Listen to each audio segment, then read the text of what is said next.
Mi sembra, hanno messo Florio nel attaccante. Fatto fare il terzino, bene che non voleva. Lo so, ma poteva mettere Peraci.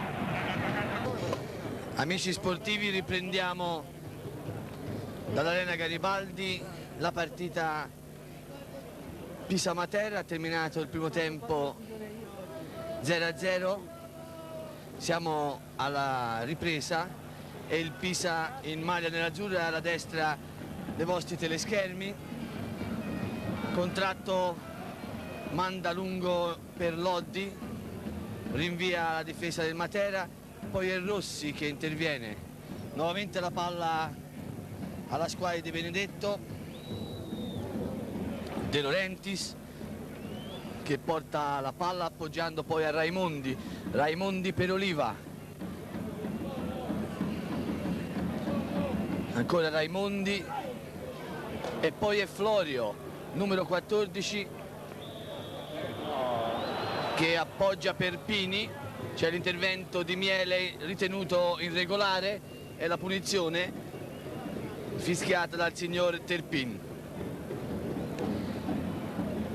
Il Pisa ci sembra di vedere non abbia effettuato nessuna sostituzione, quindi è la squadra che ha iniziato a giocare, mentre il Matera, ricordiamo che ha in campo il numero 14 che ha sostituito Boggia, infortunatosi al 22esimo del primo tempo. Contratto il giovane terzino pisano, palla al piede, appoggia a Chierico viene avanti sulla fascia sinistra, stop, chiama da Aspi che gestisce appunto la pubblicità su Tele Toscana Nord per quanto riguarda gli appuntamenti sportivi.